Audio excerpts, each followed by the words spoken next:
I'm Riley, And I'm Ronnie, and this is the Plan to Eat podcast. where we have conversations about meal planning, food, and wellness to help you answer the question, what's for dinner? Hello, welcome back to the Plan to Eat podcast. We are excited to be here with you today. We are finishing up our series on getting you started on the right track for meal planning in 2026. We are finishing out this series talking about creativity and actually more along the lines of running out of creativity. I don't know about you, but I feel like life gets busy, or honestly, I just sit down to meal plan and I feel blank. My brain feels blank sometimes. And so this episode is all about how to combat that, because I hate that feeling of just not knowing what to plan or feeling dried up on ideas, especially when this is something that you do every week or month, depending on how you like to meal plan. I find I most often run out of ideas when I'm like stuck in a rut. You know, we've been planning the same 10-ish recipes like over and over again.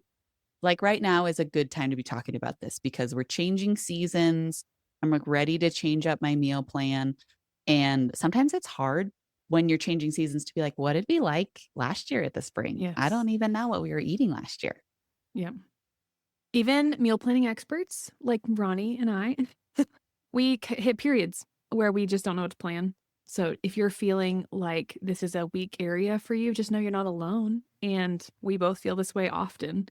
And I talk to friends all the time who are like, what are you guys eating for dinner? Oh, that sounds good. I'm going to write it down right now, because everyone does this. Yeah.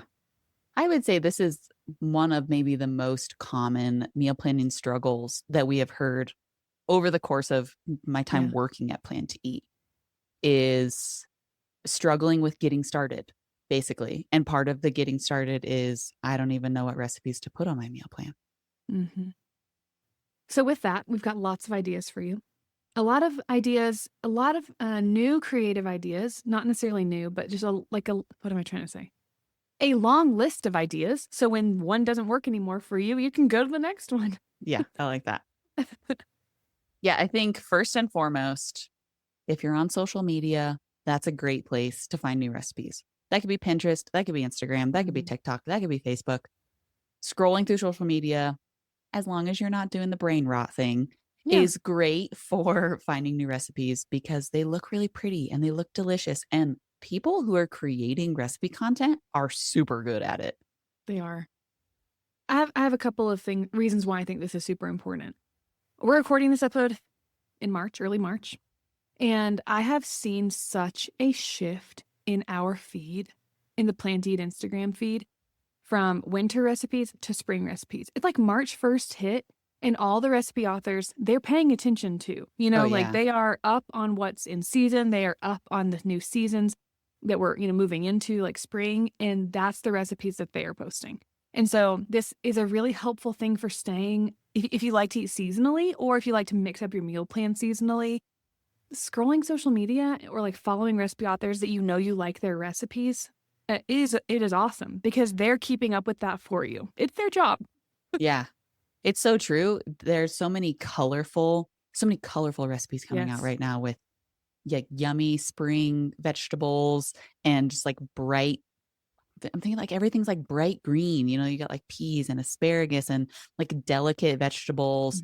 There's also Easter, a lot of Easter themed things. Those are often more like desserts, but still just, I feel like so many colorful things, brightly colored things are coming on the feed recently. Yeah. Ironically, I feel like I've seen a lot of, I say ironic because I eat deviled eggs at Easter. I feel like everybody eats deviled eggs at Easter. Yeah. Easter lunch, Easter dinner, whatever you do. And I feel like I've seen so many creative deviled egg recipes, and they're so vibrantly colored.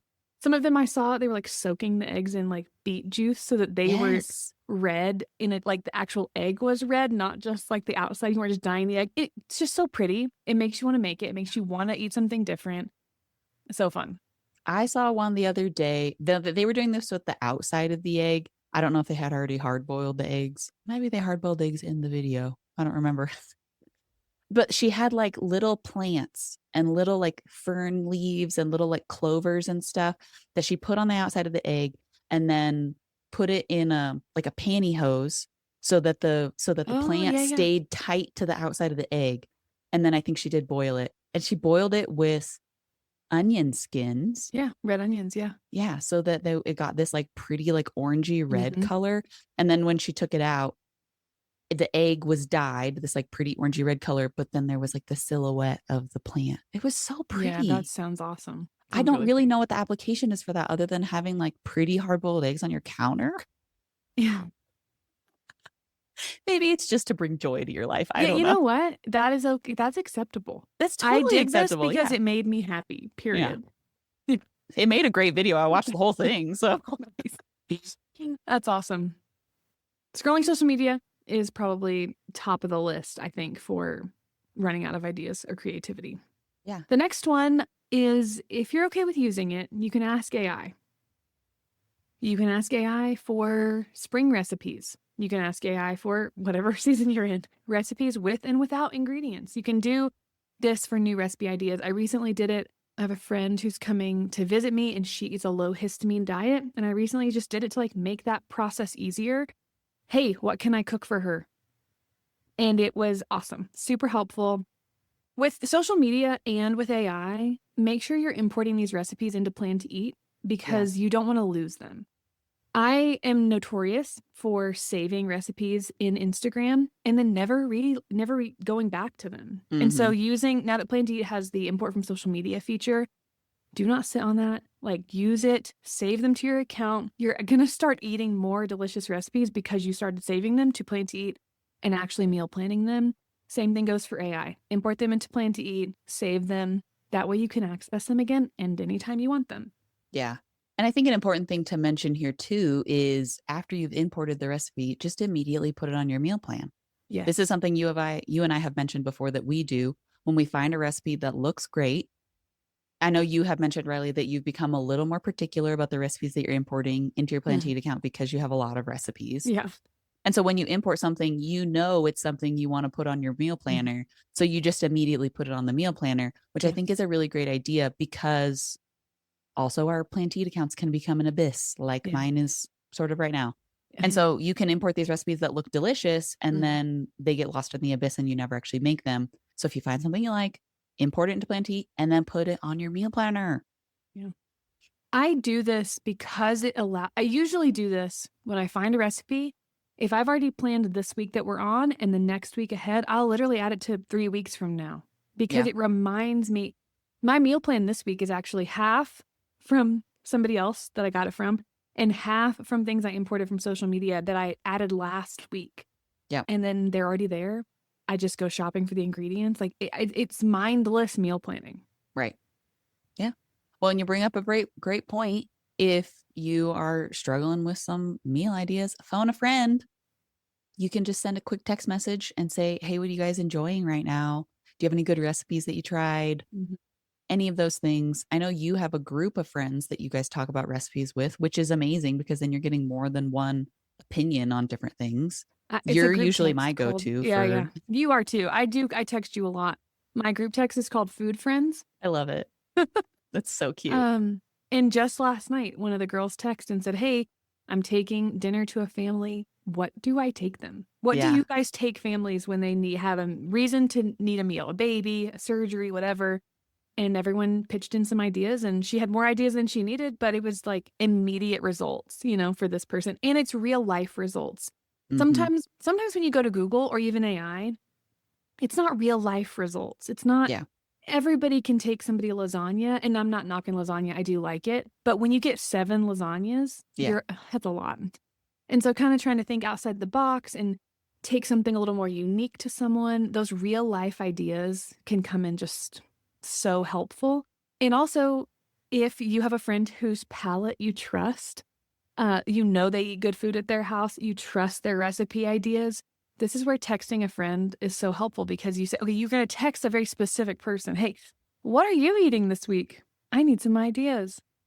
Yeah. Because you trust them, you know that maybe that they eat food you like to eat, your family likes to eat. So they're a good resource.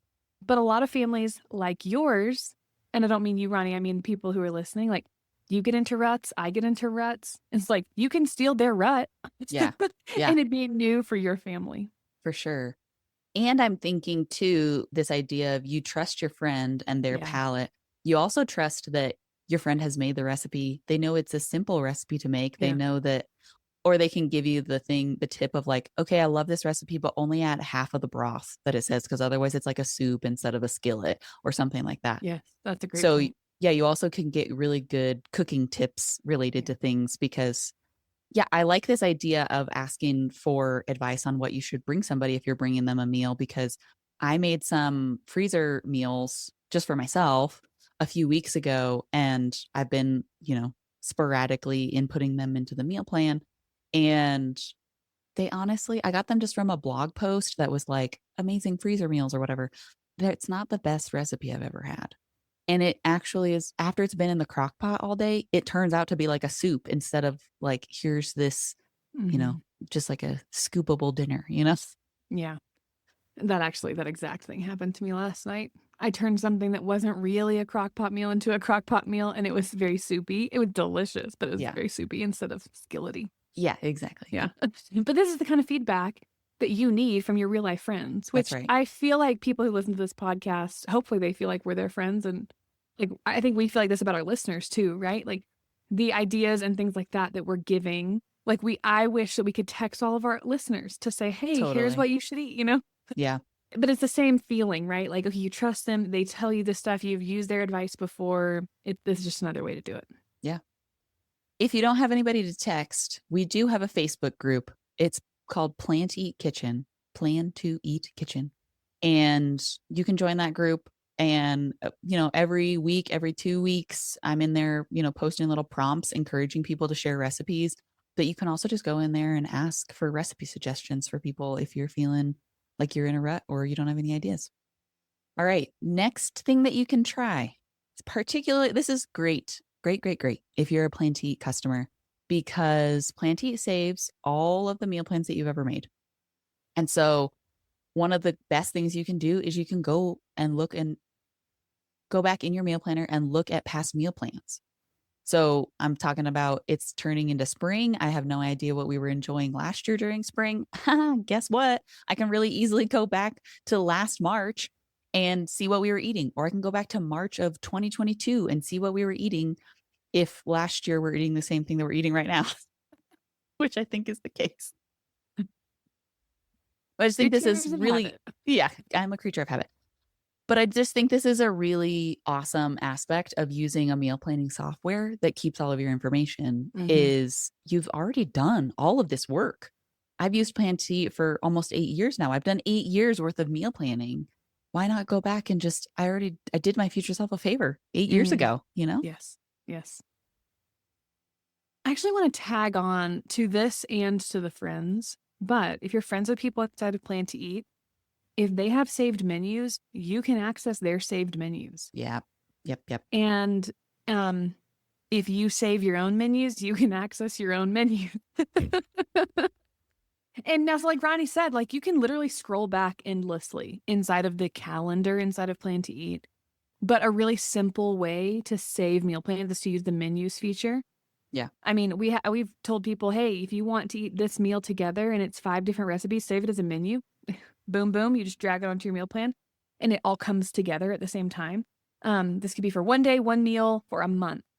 And if you liked last March's meal plan, copy the entire thing, or not copy it, but save the entire thing as a menu and then put it on your meal plan for this March. Yeah.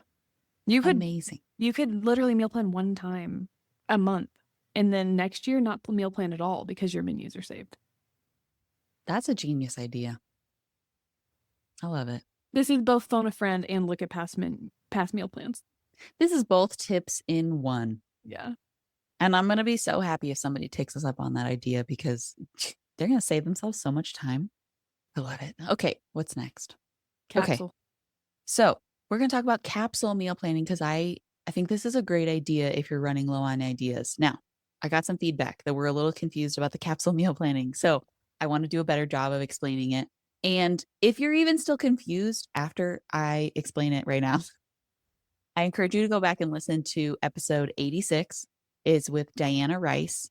She's a nutrition coach. She's the one who originally sparked this idea of capsule meal planning for us. So she does a great job of explaining it. She's also a Plan to Eat user. So she explains it from the concept of Plan to Eat. Okay, so capsule meal planning. The reason why it's called capsule is because we are likening it to a capsule wardrobe. And so if you're familiar with the capsule wardrobe is like you only own 20 items in your closet. You own 10 tops and 10 bottoms, and you mix and match those to make all of your outfits. You don't own 75 random things and you only wear half of them. You own a very small number of clothing and they all work with each other and it creates all of your outfits. Is that a good job of explaining that, Riley? I love it. Okay. Yes. So in Plan to Eat, a capsule meal plan would be not like what I have in my Plan to Eat account, which is 1,500 recipes. Instead, you would start a Plan to Eat account and only import 30 of your favorite recipes. And then when it goes to meal planning, you're only choosing between 30 recipes, which on the surface, you're thinking 30 recipes doesn't sound like very much. But I'm going to guess that most of us only plan the same like 11 recipes anyways until we insert something new. So the idea is just to like shrink the number of recipes that you're deciding in between. So it's like helping to eliminate some of that decision fatigue, that brain drain of looking at 1,500 recipes and thinking, wow, there are so many recipes that I've never made before. Oh, well, I'm going to just eat the same enchiladas that we eat every week. So shrinking the number of recipes that you're choosing between and then like mixing and matching every week between your 30 recipes, the same way that you would mix and match your wardrobe. How did I do? I think you did great. I was trying to take your picture for the gram. I interrupted you because I did that. Yeah, I think it's a great way of explaining it. I think a very particular group of people are going to meal plan this way. Yeah, it's definitely not for everybody, but if you're somebody who feels like you're always overwhelmed by the number of recipes you're looking at, it could be a really good thing to try because instead of feeling like you need creativity, you just create a meal plan with what's there. Yes. And you said this, when you have so many recipes, it's decision fatigue. But I think sometimes because of places like Instagram, importing recipes can feel like hungry, hungry hippo. You're like, more, more, more. I need more. And I you love don't. that metaphor. And you really don't need more. Right. It's so true. You don't have to have more. I love that recipe authors exist. I love recipe authors. And I think it's good to find a few that you really you really connect with their seasoning style, Yeah. flavor profile, etc. But it can just become very overwhelming if you have 40 recipe books or a meal plan, an account like Plan to Eat and has 3,000 recipes in it. Yeah. And then what do? Then you can't plan anything because you're like stuck. So having something like the capsule, it's like literally like exactly like capsule wardrobe. You stare at your closet of 35 shirts and you're like, I have nothing to wear. But if you only have 3 shirts to wear, you definitely have something to wear. Somehow that mentally makes sense. Same concept here. I think it's really smart meal planning. Yeah, it is. Yeah, and I'm going to piggyback on this idea with another thing that I have written down here in our notes, which is if you're in a rut or you feel like you're dry, run out of ideas, what's wrong with your family favorites? Like maybe just go back to the tried and true. And maybe what's wrong with your family favorites is that's all you've been planning for the last 2 months, right? I can understand that that's a situation, but also particularly during weeks where you're just feeling low energy, low motivation, I don't really want to do this. Well, just fall back on the things that you know. Because sometimes that's why we run out of ideas is not really because we don't have ideas. It's just because we're like, I am not feeling the meal plan right. Yeah, I often resort to family favorites and then everyone's tired of them. Sure. But then I try a new recipe and I'm like, why did I not make this sooner? Right. I literally text you today a recipe for like a chopped Italian grinder salad sandwich situation. Yeah. I have been wanting to make that forever, but I just go back to Old Faithful staples. And I finally made it today. For lunch. I made it for lunch. Everybody loved it. It was so easy. It was way simpler than making everyone a sandwich, like their own unique sandwich. It was, and it was really different. Yeah. And so I understand that like I just fall back on family favorites instead of sprinkling them in, which is what I Mhm. should do. But you're right, nothing's wrong with them. It's just they've got to be used appropriately instead of all the time. Yeah. No, I get it. Yeah. I am very guilty of feeling like I constantly need variety in the meal plan. And then when I ask my husband what he wants to eat, it's like always the same things. Yeah. My family always wants to eat the same things. Right. And I think that I don't think that that's okay for some reason. Yeah. What's going on in our heads? Why we Well, do this to ourselves? I don't know.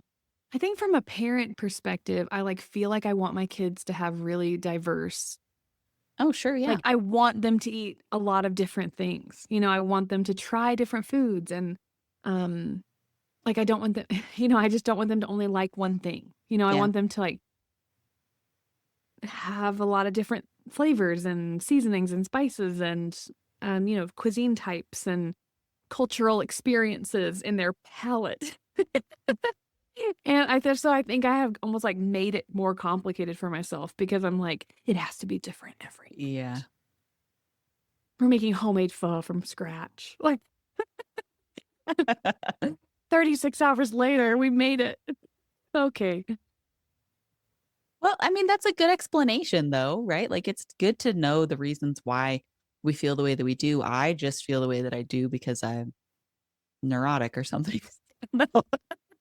Well, you're still feeding somebody else who has preferences and you're like, you want to give them the best meal planning experience or eating experience? Oh, it's true. And I also personally like a variety of Yes. Yeah. foods. And Yeah. so I like to change things up in the meal plan for that reason too. Yeah. Totally. I honestly sometimes feel guilty when I do the same things over and over again, which is probably guilt I should just let go of. Yeah. You were fed, right? You were fed. Everyone's happy. Yeah. Which some weeks you need that, you know? And I think that a good way to combat that is if you're feeling like, okay, it's just fam favorites again for another week, maybe you could look into like how can you change up the recipe just a little bit?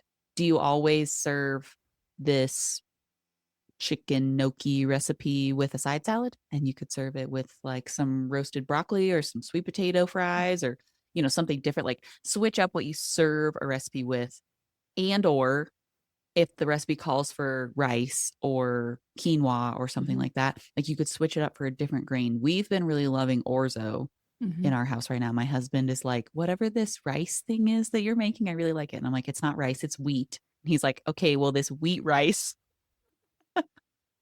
Pasta. It's pasta, isn't I it? know. I'm like, it's a pasta, but it's the same thing as like how like you get like a cc de pepe, Yeah, yeah. right? Like that doesn't feel like pasta either. No. So just like, you can just switch things up that way too. Mhm. And like eat it with potatoes instead of rice or something like that, just to like give it a little zhuzh. Yeah, I like that idea. We often have smash burger tacos. Oh, That's a yes. big family favorite over Love here. those. And I recently saw that you could do the same thing with like chicken Caesar wraps, basically. You just take the tortilla, you put ground chicken on it instead of beef, and then you cook it flat on the flat top, and then put a Caesar salad in the middle.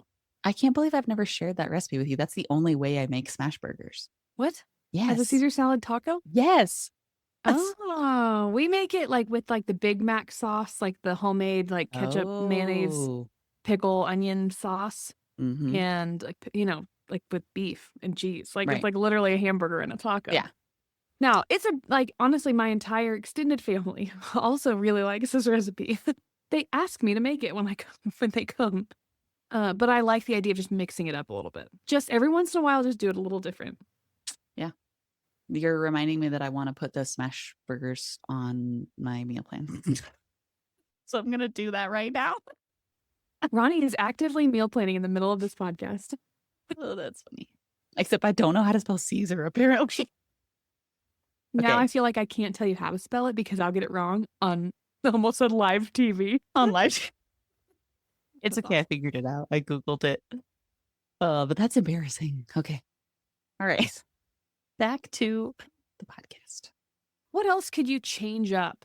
What else are you thinking you could change up? Like I guess you could do if you normally do like a red sauce, like or like enchiladas with green sauce, you could do enchiladas with red sauce. If you normally do spaghetti and meatballs, like with like a red marinara sauce, you could switch it up and do an Alfredo sauce and chicken.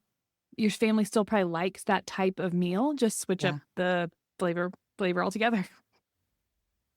Another way that I really like to meal plan, which all the Planty listeners, I'm sure you're sitting here thinking, yeah, we know this. Dude, the freezer. What do you have in your freezer? Yep. I freeze so much, so many like leftovers. I freeze them because it's then dinner another night. Like last night's recipe made way more than I was expecting. Sometimes, when you're putting the ingredients in, it doesn't look like it's going to be enough. And then it's way more than enough. I don't Yeah. know if you ever have that happen to you. Yep. And then, so last night we decided to freeze what was left over because it was an entire dinner for our family. And so I'm like, well, dude, that's done. So I go Yeah. to look in my freezer because those meals are already cooked. Right. Or it inspires me to use up what I already have. Like I know for a fact right now, but I have some like frozen cauliflower gnocchi. I'm like, I need to use that for something. So Yeah. it could literally become part of a meal for next week's meal plan. And it can just be little pieces of inspiration, and it helps you use up what you've got in your freezer. Because sometimes those live there for too long. It's true. They can live there for a little too long. But it's also the most low effort that you could have is to just pull something out of the freezer and reheat it. Or if you did like a dump dinner situation, you pull it out of the freezer and you put it in your crock pot. 100%, yeah. I like the idea also of going into either your freezer or your pantry or even your refrigerator and just using what you already have as inspiration and maybe even picking 3 items and being like, what recipe can we make with these 3 items? And of course, you can do this in Planty. There is a with ingredients filter where you could type in those ingredients and it'll come up with some recipes for you. But, maybe it's just an opportunity to get some of those creative juices flowing and think like, okay, we've got some rotisserie chicken and some rice and some bell peppers. Like, let's make a chicken fried rice or something tonight, Yes. I currently have this problem because I do grocery pickup quite often. You guys Mm-hmm. know that. And I accidentally bought a container of chopped mushrooms. Aha. That was, what would it be as big as? I don't know, 3 boxes of cereal stacked together. Not quite that big. Huge. I told my husband, I was like, this is what I get for just like very quickly grocery shopping. Yeah. Is it like Because it's like the 32-ounce container of mushrooms, yes, right? They come in like 8, 16, and 32, and the 32 is like humongous. Yes, I never have a need for that many mushrooms. No. But I have a lot of ingredients for a stir fry. I could make a beef stroganoff. Like I bought them for beef stroganoff, but I could make it again. Because now I'm stuck with all these mushrooms and it was an accidental purchase. It wasn't just like I just bought Yeah. it and didn't want to use it. And so using them for a recipe, I'm going to take those ingredients and go find something. I don't want to waste them. Mushrooms go bad kind of fast. So we gotta work quick there. Yeah.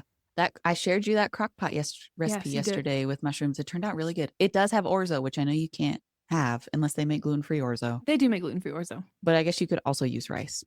Yeah. Very easily. I did pin that one in my mind for later. Yeah. It was really good. It turned out really good and it was fast because it was crock pot. Yeah. Love a crock pot meal. I love it too. Okay, so let's wrap up some of these ideas with how you can organize your recipes in Plan to Eat for the easiest searchability, just so you can like find recipes when you are feeling dry on your recipe ideas. So we're always going to lean on tags and courses. Riley has talked about she has a course that's just family favorite recipes. It doesn't matter if it's a dessert, an appetizer, a dinner, a side dish. That's where all the family favorites go. I actually implemented this too recently because I was tired of looking at appetizers at the top of my list, at the top of my Planty, whatever it's called. I work for this company. We're real people. Okay? Yeah, we're real people over here. Okay. I was tired of looking at appetizers at the top of my recipe book. You almost did it again. I almost did it again. Okay. I was tired of looking at appetizers at the top of my recipe book. And so I just labeled it A fam favorites. Oh, nice. So that the A was up at the top. So, and I just put in all of our favorite They're pretty much dinner recipes. There are a couple like Yeah. breakfast recipes in there, but pretty much all of our dinner recipes. So I've been using that to meal plan the last couple of weeks, and that's been really helpful to just have them all visible and like right at the top of the recipe book. I really like that. I really like that folder. I'm pretty specific with what goes in it. It's not just Yeah. like everything my family kind of liked. It's things that all 4 members of my family said, "Yes, this is great too." Yeah. Right. And they just kind of like winners. They just I love it when everyone likes it and just feel okay, this is a real winner. Yeah. That course really works well for me. Another thing that's super helpful inside of Planty is the random recipe button. Yep. This is a button that you use it literally just generates a random recipe. Now, you're going to end up with beverages. You're going to end up with desserts. You're going to end up with appetizers. And if you have other recipes inside of your Planty account, like cleaning products, gardening things, I know people who use this for homeschooling. You're going to have those things pop up too. There's not, I mean, what? Except you can use it with your search and filtering options. I was just about to say that. Go Oh, ahead. okay. Take it away. Except you Yeah. can put in your search and filtering options, and then it'll populate a recipe based off of what you actually want to see. So if Which you're is looking for beautiful. dinner recipes or you're looking for breakfast recipes, you put those in. Or you're looking for a dinner recipe specifically with mushrooms in it, you could Yeah. do that and populate a random recipe. Yeah. Next up, you should probably talk about this one, but the queue. If I didn't go ahead and plan things that I found on social media, like I do, we already talked about this earlier in the episode. I think the queue is a great place to put these Mhm. because then you just kind of end up with it's almost like you're hoarding them, right? Like, okay, I found 10 really good ones. I'm going to put them in my queue and then I'm going to go plan them on the days that make sense. Like, you could do that in a little more Mhm. batch style planning, right? I just do it whenever I find something I like. Oh, cool. I'll add that to next Thursday. But you could do this, build up a group of them, and then go in and plan them. Yeah. So I was using the queue for the longest time as basically my family favorite Yeah. spot for favorite recipes. Now, it's still the spot for my like favorite recipes or tried and true recipes for everything other than dinner. And now I've started to use it more the way that you're talking about, like when I import a Mhm. recipe and I don't immediately think to put it on my meal plan, or I'm just like, okay, well, I'm going to get to meal planning tomorrow. So I just want to have this here. I'm putting those new recipes in my queue for dinner recipes more. But like my favorite chocolate chip cookie recipe also still lives in my queue just so Mhm. that I can find it easily. And finally, we talked about this a little earlier, using menus. Using menus in Planty is a great way to make meal planning super fast because if you already created those meal plans, it's really simple to just add them onto this week's meal plan and you can literally get your meal planning done in about 3 seconds. I think the part that I struggle with personally with menus is I look at the menu and I say, not all those recipes are the ones that I want. But really, the best thing about menus is that you can put the menu on your meal planner and then you can adjust it as needed. You can delete the ones that don't really work for your week and add in new recipes. But maybe 80% of your meal plan has been made with the menu, and you just need to fill in those last little 20% bits. Yep, that's great. I love that. Because I feel like my menus end up being mains. So I need to go in and add sides, or I need to go in and add breakfast. Hmm. Yeah. But you're 80% there. Yeah. Yeah. And sometimes you made a menu and you're like, this was a banger of a meal plan. I'm going to save it as a menu. And then 2 months later, when maybe you go to use that menu, your schedule has changed. Your kids' Yeah, after exactly. school activities are different on different days or something. So maybe the way that the menu was originally doesn't work for you as well anymore. But it doesn't mean the concept of what's on that menu is all bad. You just go in Exactly. and rearrange some things. I know we already talked about this, but I kind of like scrolling back through my recipe book or not my recipe book, through my meal planner because I'm like, oh, I remember when we ate that all the time. Yeah. Oh, I remember when we had those house guests in town, and it's kind of fun. A nice little trip down memory lane. Trip down memory lane. Okay, Riley, why don't you tell us how you're meal planning right now? What's your meal plan this week look like? Okay, my meal plan this week. Like I said, I based this off of a friend's meal plan and half off of just things I found on social media. And I guess one or two that were family favorites. So we are having tostadas with steak. Mm. Really excited about those. We had beef stroganoff already this week. We had creamy chicken thighs and potatoes in the crock pot. We are having these. The title of the recipe is avocado mojo bowls with sweet potatoes. The sauce is Mm. the it's like a mojo sauce with cilantro and or not apple juice, orange juice and avocados. I'm really excited about that one. We also have a bang bang inspired rice noodle salad with grilled chicken thighs. And then we had the Italian grinder salad for lunch. And lastly, for lunch, we're also going to have this avocado blueberry quinoa salad and chicken. I think it was kind of a nice balance of meal plan of like kind of variety, not too much chicken, not too much beef. Yeah, I like it. And then the grinder salad had like turkey and salami and ham and stuff all chopped inside of it. It's really good. Mhm. Mhm. What about you, I Brownie? I liked it when that grinder salad was viral on the internet Mm-hmm. because I've made it a few times and every time I'd see it, I'd be like, oh yeah, I should add that to my meal plan because it is so good Yeah. and so simple. Although, do you chop it all up together on a cutting board? Oh no. Okay. No, Me no. neither. I don't really like that. That was the thing that I didn't like about the social media trend was like people were just like slapping things on the cutting board and then they were like slapping the mayo and slapping the Italian dressing and everything and then they would chop it all up together on the cutting board. I don't like that method. I tried that method. It was so messy. Maybe I don't have a large enough cutting board, but I made a total mess of my kitchen.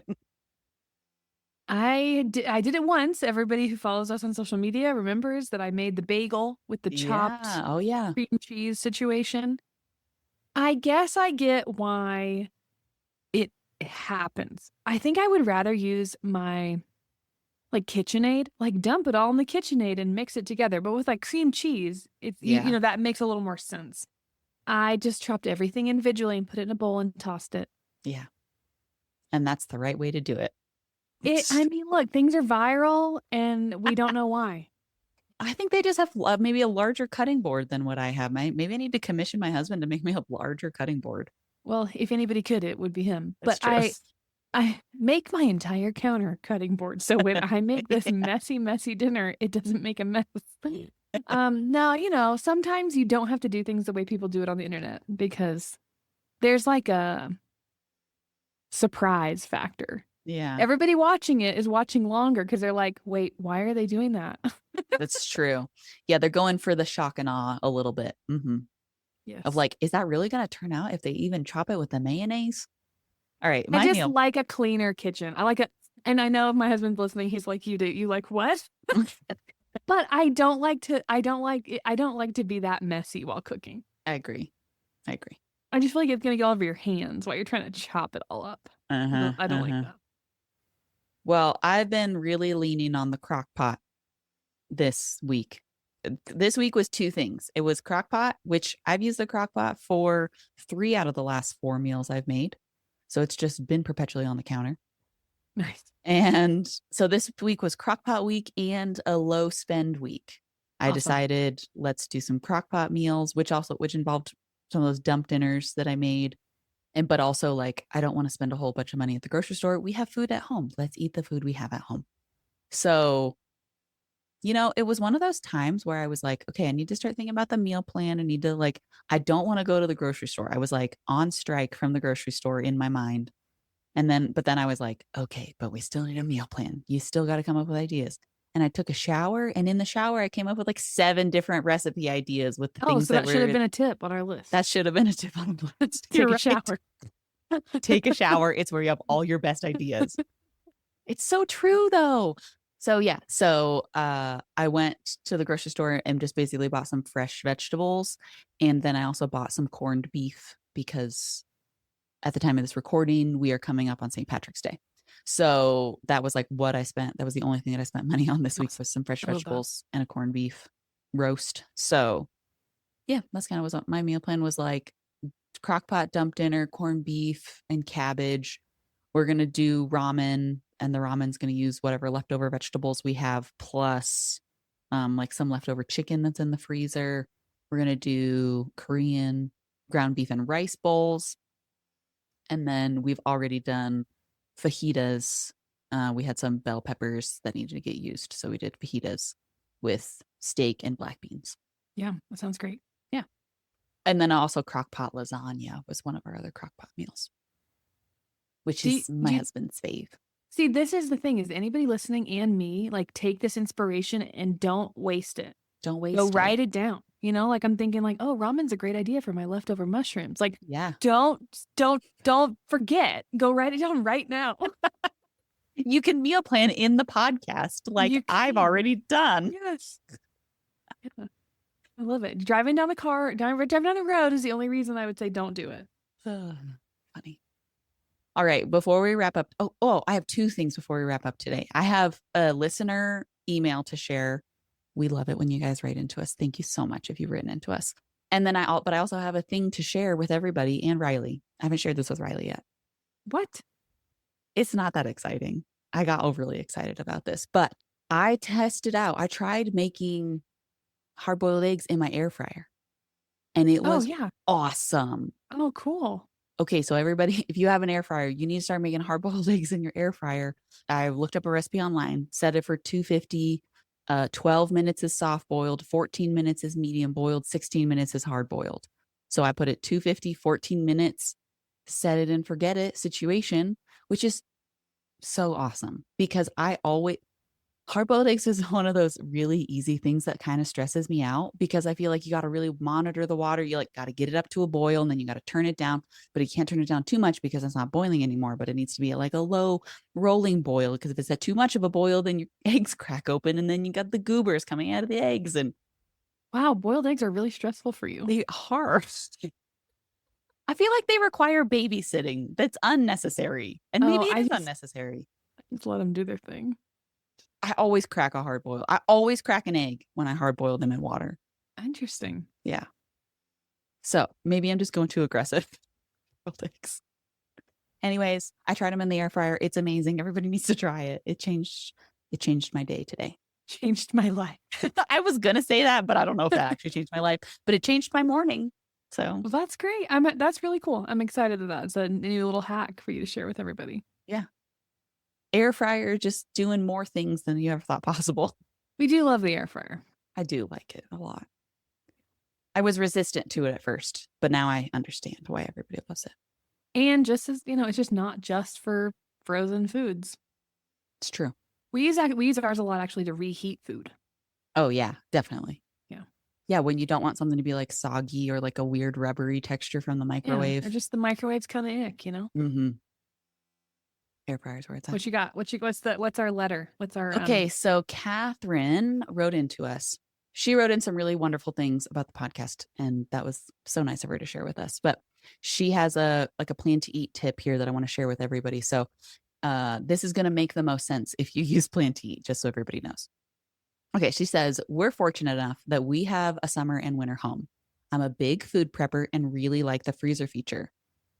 I want to be able to use the freezer at both locations where she lives, right? Summer, winter home.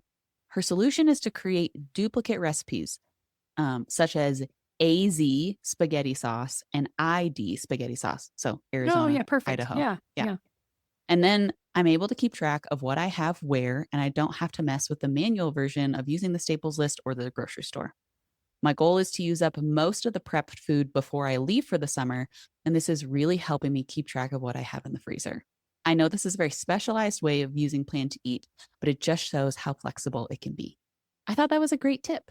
Yeah, I love that. I think this can work really well too if you're somebody who has multiple freezers at your house. Yeah. Is like you can have like, duplicate recipes of like upstairs freezer, downstairs freezer. And then when you put them in the freezer feature, you're able to keep track of them a little bit better. Yeah, I like that. Did you probably use a course? Did she say how she kept them separate in different courses? She doesn't say how she keeps them separate. She just says that she has duplicate recipes and one says AZ and one says ID. So okay, it's just a thought, like a secondary level thought, right? Like, oh yeah, you have a course called AZ, and then everything goes in there, and then you can kind of keep them separate instead of all like duplicates next to each other. Yeah, that's a really good idea. I like that. All right, that wraps us up for this week. As always, we really appreciate you listening and hanging out with us and our goofy selves. Today was definitely a hangout. Today was a hang. Everybody's hanging with us today. So thanks again for listening, and we'll talk to you in 2 weeks.